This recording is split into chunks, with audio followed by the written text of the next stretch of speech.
One choice can chain you to despair, but one step of faith can open a door to redemption that changes history.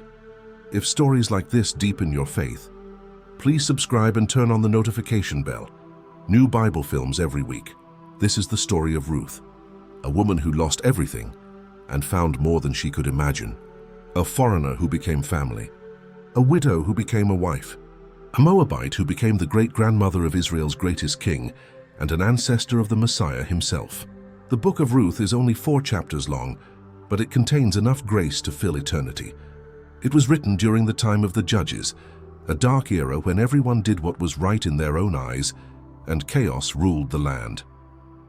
Yet in the midst of that darkness, this small book shines like a lamp, showing that even when everything seems lost, God is working redemption in ways you cannot see. Famine gripped the land. In the Book of Ruth, chapter 1, verse 1, in the days when the judges ruled, there was a famine in the land. Bethlehem, whose name means house of bread, had no bread. The irony was cruel and complete. The place that should have overflowed with provision was empty. Fields that should have been golden with grain were brown and cracked. Wells that should have run with water were dry. Children cried from hunger. Livestock died in the sun. The smell of dust and desperation hung in the air. A man named Elimelech lived in Bethlehem with his wife Naomi and their 2 sons, Mahlon and Chilion. When the famine became unbearable, when there was nothing left to eat and no hope of harvest, Elimelech made a decision that would change everything. He took his family and left the promised land. He went to Moab, the land east of the Dead Sea, the land of Israel's enemies, the descendants of Lot's incestuous relationship with his daughter. Moab was cursed ground, but Moab had food. And Elimelech chose survival over covenant, provision over promise, temporary relief over eternal inheritance. Have you ever made a choice like that?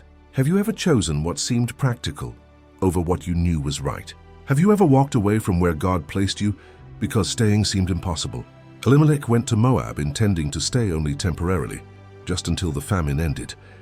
But temporary became permanent. Days became months, months became years. And Moab, which was supposed to be refuge, became a graveyard. Elimelech died in Moab. The text doesn't say how or why, just that he died and left Naomi a widow in a foreign land with 2 sons to raise alone. Then her sons married Moabite women. One married Orpah, the other married Ruth. For 10 years they lived in Moab, 10 years of trying to build a life in a place that was never meant to be home, 10 years of compromise and accommodation, 10 years of being strangers in a strange land. Then tragedy struck again. In Ruth chapter 1, verse 5, both Mahlon and Chilion also died, and Naomi was left without her 2 sons and her husband. Stop and feel the weight of that sentence. Naomi had lost everything. Her husband was dead. Both her sons were dead. She was a widow in a foreign country with no means of support, no family to care for her, no future to hope for. She had 2 daughters-in-law but no sons to give them security. She was alone in the worst way a woman in the ancient world could be alone. The smell of death clung to that house. The silence was suffocating. 3 widows sat in darkness wondering what would come next. Then Naomi heard news from Bethlehem. The Lord had come to the aid of his people by providing food for them. The famine was over. Bread had returned to the house of bread. And Naomi made a decision. She would go back. Back to Bethlehem, back to the land of promise. Back to her people and her God. It was a journey of desperation, not triumph, a retreat, not a victory. She was returning with nothing, emptier than when she left. She set out from Moab with her 2 daughters-in-law. They walked together on the dusty road toward Judah. The sun beat down. Their feet ached. And somewhere along that road, Naomi stopped. She turned to Orpah and Ruth and said in verses 8 and 9, "Go back, each of you, to your mother's home. May the Lord show you kindness, as you have shown kindness to your dead husbands and to me. May the Lord grant that each of you will find rest in the home of another husband." It was a release, a permission to leave, a recognition of reality. Naomi had nothing to offer them. No sons for them to marry, no security to provide, no future to promise. She kissed them and they wept aloud. Both said they would go with her to her people. But Naomi insisted, "Return home, my daughters. Why would you come with me? Am I going to have any more sons who could become your husbands? Return home, my daughters. I am too old to have another husband. Even if I thought there was still hope for me, Even if I had a husband tonight and then gave birth to sons, would you wait until they grew up? Would you remain unmarried for them? No, my daughters. It is more bitter for me than for you because the Lord's hand has turned against me. Do you hear the bitterness? Do you feel the despair? Naomi believed God had abandoned her. She thought the Lord's hand was against her, that all her suffering was divine punishment, that her life was over and nothing good remained. She was wrong, but she didn't know it yet. Sometimes in the deepest darkness you cannot see that dawn is coming. Sometimes when you are drowning you cannot feel that the rescuer is already reaching for you. They wept together again. Then Orpah kissed her mother-in-law goodbye and turned back toward Moab, back to her people, back to her gods, back to what was familiar and safe. But Ruth clung to Naomi. The Hebrew word there is powerful. It's the same word used in Genesis when a man leaves his father and mother and clings to his wife. It speaks of covenant commitment, of refusing to let go, of binding yourself to another no matter the cost. Naomi urged her again. Look, your sister-in-law is going back to her people and her gods. Go back with her. But Ruth's response in verses 16 and 17 is one of the most beautiful declarations of loyalty in all of Scripture. Don't urge me to leave you or to turn back from you. Where you go, I will go, and where you stay, I will stay. Your people will be my people, and your God, my God. Where you die, I will die, and there I will be buried. May the Lord deal with me, be it ever so severely, if even death separates you and me. This was not sentiment. This was covenant. Ruth was choosing Naomi's God over her own gods. She was choosing Israel over Moab. She was choosing an uncertain future with the God of Abraham, Isaac, and Jacob over the security of returning home.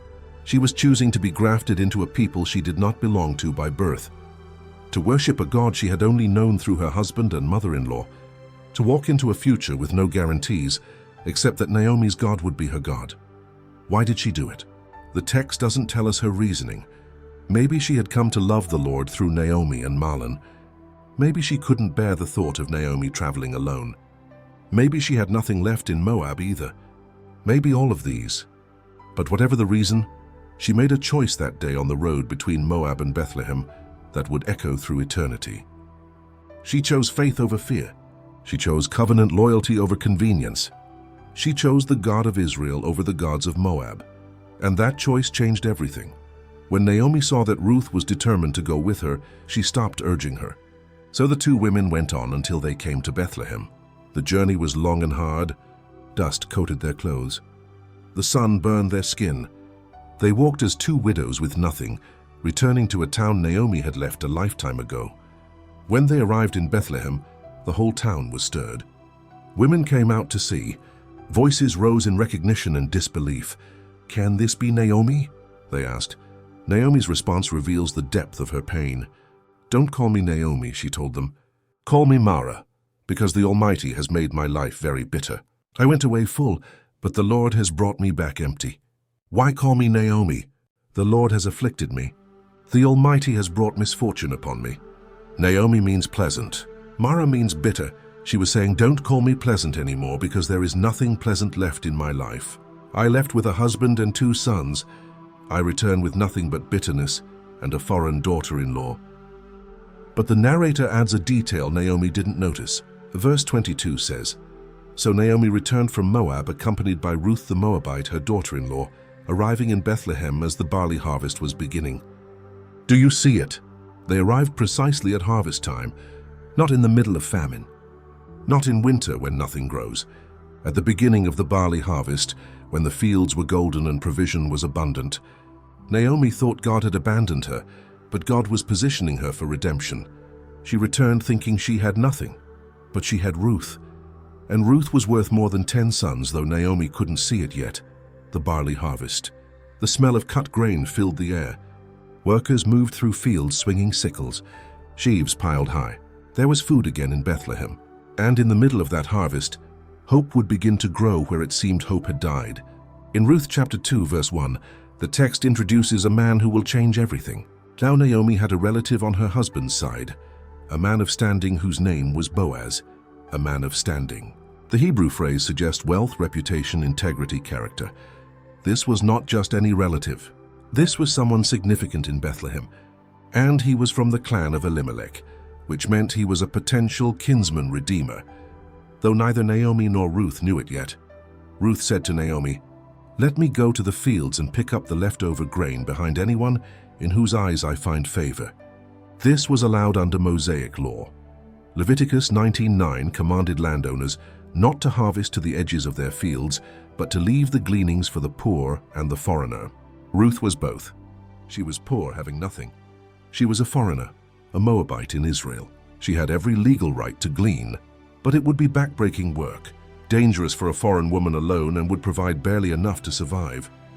Ruth didn't know whose field she would end up in. She just knew she had to work or she and Naomi would starve.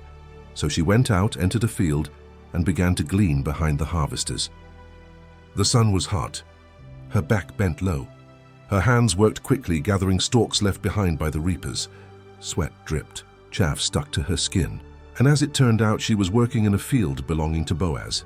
As it turned out. That phrase is deliberate. From human perspective, it was coincidence, chance, accident. From God's perspective, it was providence, planning, sovereign direction. Ruth didn't choose Boaz's field. She just happened to end up there, which means God guided her steps without her knowing. Just then, Boaz arrived from Bethlehem. The timing was perfect, orchestrated from heaven. He greeted his workers. "The Lord be with you," he said. "The Lord bless you," they replied. This was no ordinary employer-employee relationship. This was a community of people who knew God and spoke blessings over one another. Boaz noticed Ruth immediately. "Who is that young woman?" he asked his foreman. The foreman replied, "She is the Moabite who came back from Moab with Naomi. She said, 'Please let me glean and gather among the sheaves behind the harvesters.' She came into the field and has remained here from morning till now, except for a short rest in the shelter." Notice what the foreman emphasized. She's been working steadily from morning, with only one short break. She's diligent. She's not lazy. She's not taking advantage. She asked permission respectfully and has been faithful to work hard, Boaz noticed. Then he spoke directly to Ruth in verse 8. "My daughter, listen to me. Don't go and glean in another field and don't go away from here. Stay here with the women who work for me. Watch the field where the men are harvesting and follow along after the women. I have told the men not to lay a hand on you. And whenever you are thirsty, go and get a drink from the water jars the men have filled." This was extraordinary generosity. Boaz was extending protection, provision, and honor to a foreign widow who had no claim on him. He was inviting her to stay in his fields under his care. He was commanding his workers not to harass her, which was a real danger for vulnerable women. He was giving her access to water his servants had drawn, which saved her enormous labor. Why was he doing this? Ruth fell at his feet, bowing to the ground. "Why have I found such favor in your eyes that you notice me, a foreigner?" she asked. Boaz answered in verses 11 and 12, "I've been told all about what you have done for your mother-in-law since the death of your husband, how you left your father and mother and your homeland, and came to live with a people you did not know before. May the Lord repay you for what you have done. May you be richly rewarded by the Lord, the God of Israel, under whose wings you have come to take refuge." Do you hear what he's saying? Boaz knew Ruth's story. He knew about her loyalty to Naomi. He knew she had left everything to come to Israel. He knew she had chosen the God of Israel as her refuge, and he was blessing her for it, asking God to reward her faithfulness. He recognized what Naomi couldn't see, that Ruth's covenant loyalty was extraordinary and deserving of honor. That her choice to trust the Lord even with no guarantees was an act of tremendous faith. That she had come to take refuge under the wings of the God of Israel, and Boaz himself would be part of how God provided that refuge. Ruth worked in his field all day. At mealtime, Boaz invited her to eat with him and his workers. He offered her roasted grain. He made sure she had more than enough. Then he quietly instructed his men in verse 15, "Let her gather among the sheaves and don't reprimand her. Even pull out some stalks for her from the bundles and leave them for her to pick up and don't rebuke her." They obeyed. So Ruth gleaned in the field until evening. When she beat out what she had gathered, it amounted to about an ephah of barley, roughly 22 liters or half a bushel. It was far more than a gleaner should be able to gather in one day. It was provision that exceeded expectation. She carried it back to town and showed Naomi. Her mother-in-law was astonished. "Where did you glean today? Where did you work? Blessed be the man who took notice of you." Ruth told her about Boaz, and Naomi's response reveals that hope was beginning to stir in her bitter heart. "The Lord bless him," Naomi said to her daughter-in-law. "He has not stopped showing his kindness to the living and the dead. That man is our close relative. He is one of our kinsman redeemers. Do you hear the shift?" Naomi, who had said the Lord's hand was against her, was now saying the Lord was showing kindness. Naomi, who renamed herself Mara, was beginning to see that perhaps God had not abandoned her after all. Perhaps God was working redemption, even when she couldn't see it. Perhaps her return to Bethlehem during harvest, Ruth's loyalty, her ending up in Boaz's field, his extraordinary kindness. Perhaps all of it was providence, not accident. Perhaps God was writing a story of grace when all she could see was loss. Ruth gleaned in Boaz's fields through the barley harvest and the wheat harvest. Day after day she worked under his protection and provision. And somewhere during those weeks of harvest, something began to grow between Ruth and Boaz that neither of them spoke aloud. He watched her. She worked faithfully. He showed kindness. She showed gratitude. The fields became a place where redemption was being cultivated, even though neither of them knew what would grow from these small seeds of faithfulness. When the harvest was finished and the threshing had begun, Naomi came to Ruth with a plan.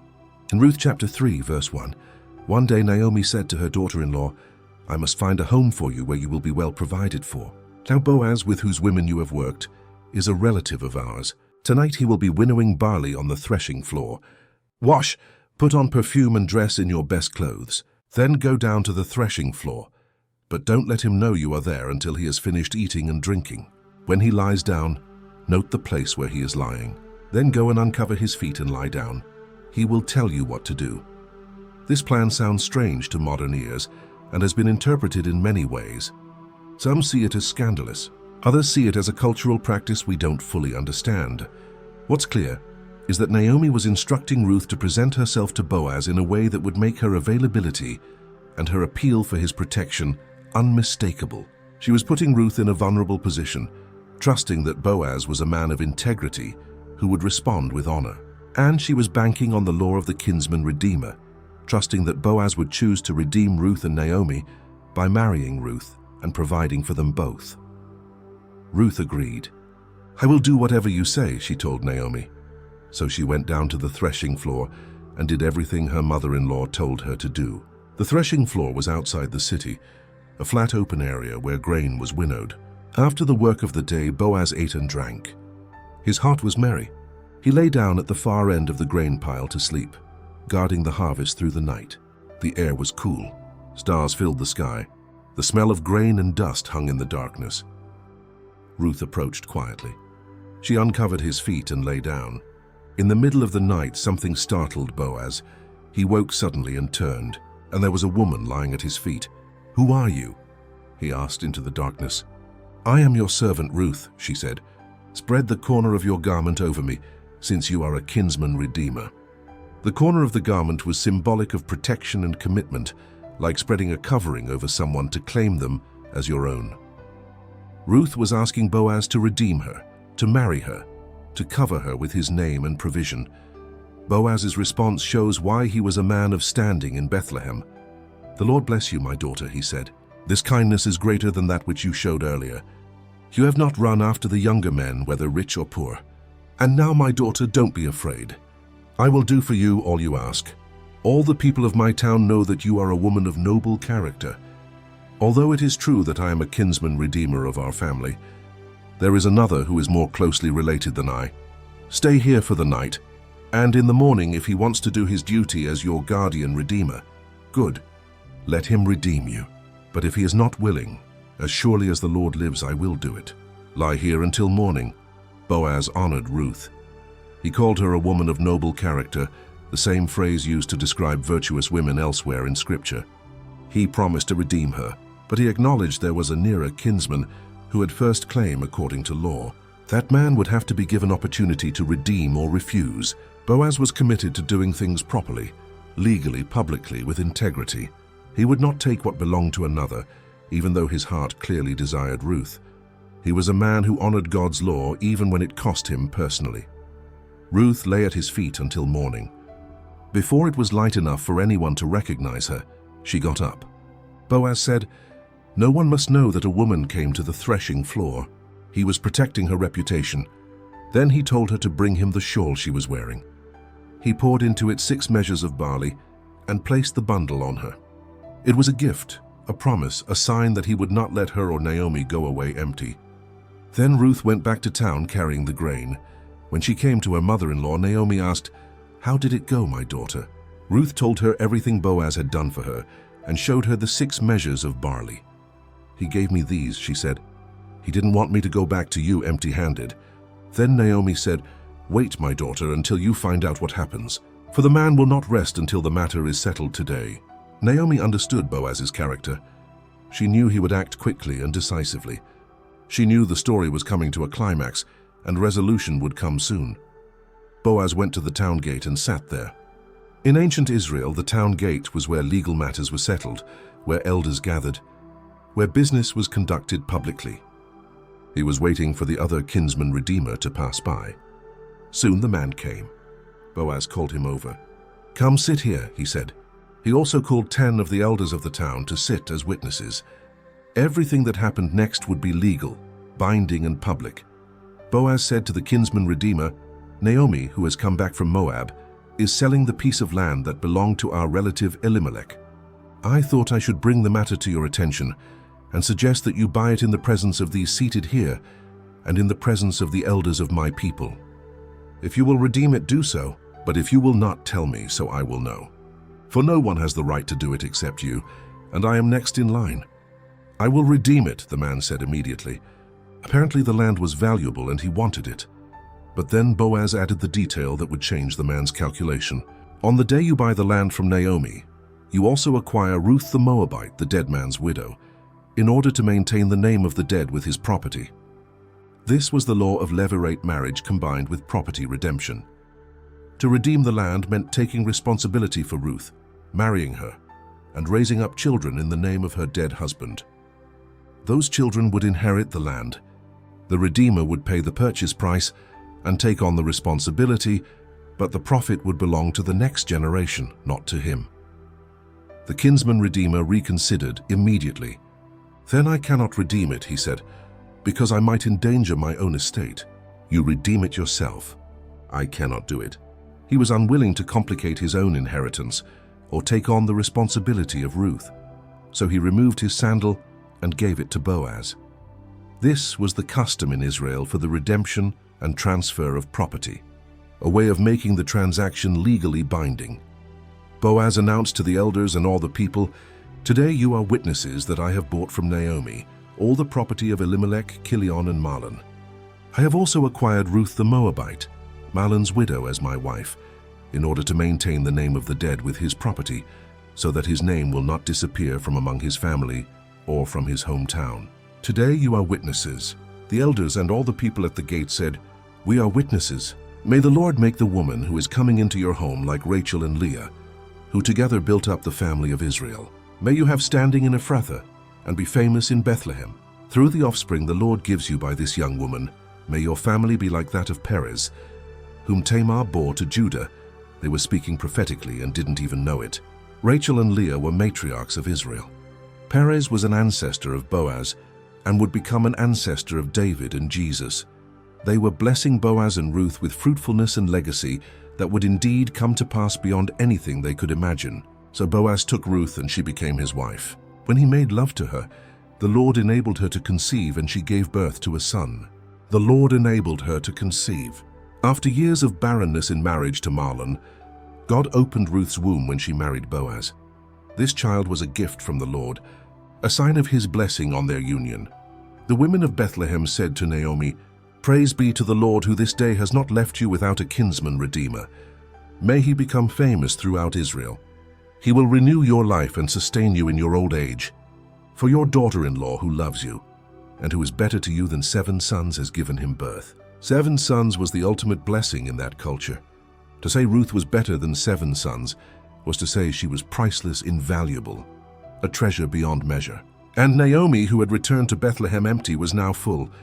Naomi, who had said, "Call me Mara, because the Almighty made my life bitter," now held joy in her arms. Then Naomi took the child in her arms and cared for him. The women living there said, "Naomi has a son," and they named him Obed. He became the father of Jesse, the father of David. The genealogy connects the dots.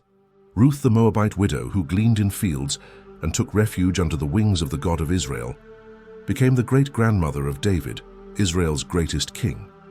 Her name appears in the genealogy of Jesus Christ in Matthew chapter 1.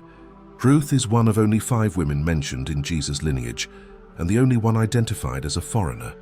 She is living proof that God's covenant love extends beyond ethnic boundaries. That faith, not bloodline, determines who belongs to God's family, that a Moabite widow can become an ancestor of the Messiah. The New Testament opens in Matthew 1:5 with these words, Salmon the father of Boaz, whose mother was Rahab, Boaz the father of Obed, whose mother was Ruth, Obed the father of Jesse, and Jesse the father of King David. From Ruth came David, from David came Solomon. The generations continued until verse 16, and Jacob the father of Joseph, the husband of Mary, and Mary was the mother of Jesus, who is called the Messiah. Ruth's son Obed was many generations removed from Jesus, but the line is unbroken. Without Ruth, there is no David. Without David, there is no promise of a Messiah from his line. Without the Messiah, there is no salvation for the world. Think about what God did. He took a famine and used it to send a family to Moab, where one of the sons would marry a woman who would choose the God of Israel, and return to Bethlehem, where she would meet a man who would redeem her, and their son would be grandfather to the greatest king Israel ever knew, and their descendant would be the Savior of the world. God was writing a story of redemption that spanned generations and culminated in the cross, where the ultimate kinsman redeemer would lay down his life to purchase us back from sin and death and hell. Ruth is a picture of the church. She was a foreigner with no claim on Israel's God. She came from a cursed people. She had every reason to go back to Moab and worship the gods of her fathers. But she chose covenant loyalty. She chose to trust the God she had only heard about through Naomi and Mahlon. She chose to take refuge under his wings, even when it meant walking into an uncertain future. And God honored her faith by grafting her into the covenant people, giving her a kinsman redeemer, providing abundantly for her needs, and making her an ancestor of the Messiah. Boaz is a picture of Christ. He was a kinsman, related by blood to those he redeemed. He was able to redeem, wealthy and willing to pay the price. He chose to redeem even when another kinsman refused. He covered Ruth with his garment, a picture of Christ covering us with his righteousness. He brought her into his house and made her his bride, a picture of the church as the bride of Christ. He gave her security, provision, honor, and a future. He took her from gleaning in fields to sitting at his table. He took her from widow to wife. He took her from outsider to family. This is what Jesus does for everyone who comes to him by faith. So what does this story mean for you today? Here are 7 applications for your life. First, God works in famine as well as feast. Naomi thought the Lord's hand was against her. She believed God had afflicted her and brought misfortune. She saw only loss and bitterness. But God was positioning her for redemption even through tragedy. The famine that drove Elimelech to Moab, the deaths that brought her back to Bethlehem, Ruth's loyalty that would connect her to Boaz, the timing that brought them to Bethlehem during harvest, all of it was God's hidden hand, guiding circumstances toward grace. When you are in famine, when everything seems dark and hopeless and God seems absent, remember Naomi. God was working even when she couldn't see it. He will do the same for you. Your pain is not the end of the story. Your loss is not the final chapter. God can take what looks like disaster and use it to position you for blessing. Trust him in the darkness. He sees what you cannot. He is working when you think he has withdrawn. The famine is not forever. Harvest is coming. Hold on. Second, loyalty and faithfulness are beautiful to God. Ruth's choice to stay with Naomi, to choose the God of Israel, to walk into an uncertain future with no guarantees except covenant love. This was extraordinary. Orpah went back. Ruth stayed. Orpah chose security. Ruth chose faith. Orpah is forgotten. Ruth is remembered forever. Your choices matter. Your loyalty matters. Your willingness to commit even when it costs you matters deeply to God. He sees when you choose covenant over convenience. He notices when you stay when others leave. He honors faithfulness, even when it seems foolish by worldly standards. Ruth gained more by staying than Orpah gained by leaving. You will too. Be a Ruth, not an Orpah.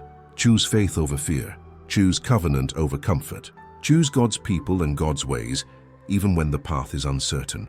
God will honor that choice in ways you cannot imagine. Third, small acts of obedience lead to big redemption. Ruth didn't know she would end up in Boaz's field. She just went to glean because she and Naomi needed food. She didn't strategize or manipulate. She just worked faithfully with what was in front of her. And God directed her steps to exactly the right place at exactly the right time. You may not see the big picture. You may not understand how your current circumstances will lead to future blessing. But if you are faithful in small things, if you obey in what seems insignificant, if you work diligently with what's in front of you, God will guide you to places you never imagined. Don't despise small beginnings. Don't wait for dramatic opportunities. Be faithful where you are. Work hard at what's in front of you. Obey in the details. And watch how God connects dots you didn't even know existed. Fourth, godly men honor and protect vulnerable people. Boaz's treatment of Ruth shows what godly masculinity looks like. He noticed her. He protected her from harm. He provided for her generously. He spoke with respect and honor. He guarded her reputation.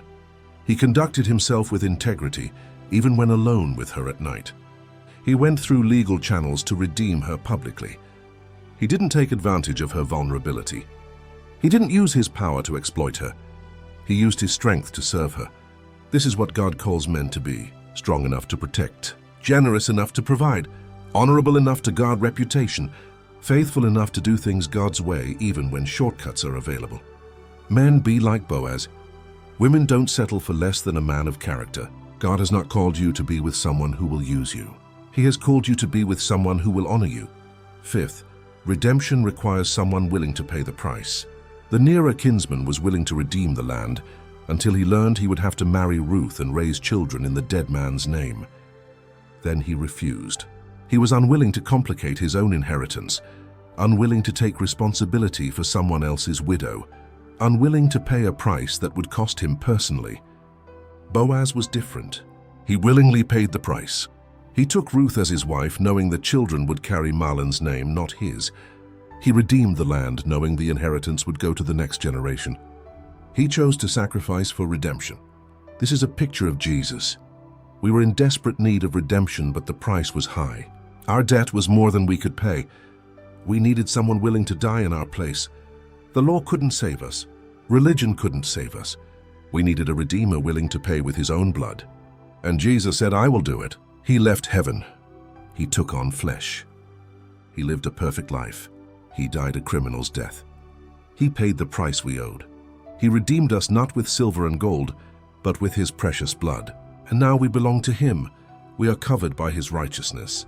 We sit at his table. We bear his name. This is the gospel. This is grace. Sixth, your legacy matters more than your life. Ruth never knew she would be the great-grandmother of David or an ancestor of Jesus. She was just a widow trying to survive, gleaning in fields, taking care of her mother-in-law, trusting God one day at a time.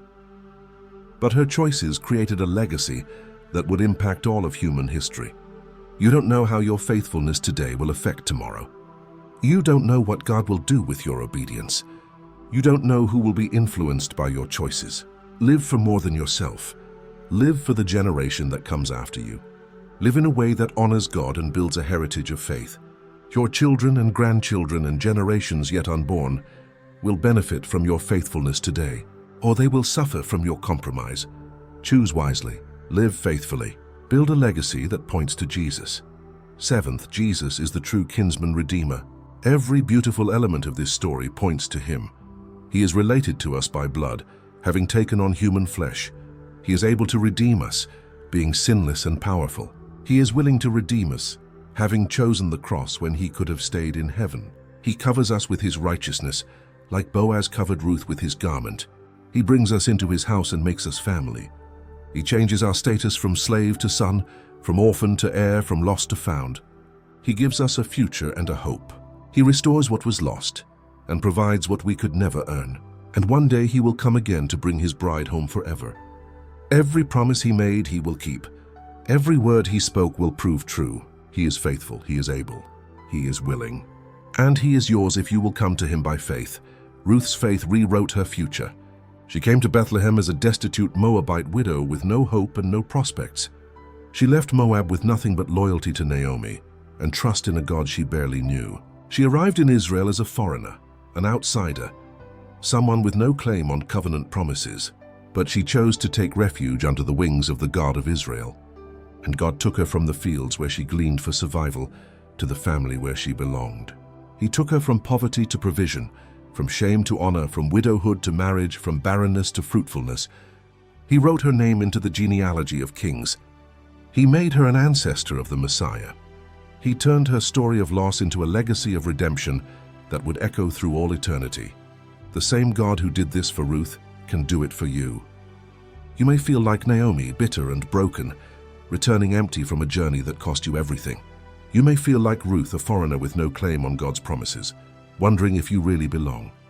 You may be gleaning in fields of barely enough, surviving but not thriving, getting by but not getting ahead. You may be waiting at someone else's feet, vulnerable and exposed, hoping for redemption but unsure if it will come. But hear this. The same God who sent Naomi back to Bethlehem during harvest is the God who orders your steps. The same God who guided Ruth to Boaz's field is the God who directs your path. The same God who put it in Boaz's heart to show extraordinary kindness to a foreign widow is the God who moves in the hearts of others on your behalf. The same God who enabled Ruth to conceive after years of barrenness is the God who can open what seems closed and give life where there seemed to be only death.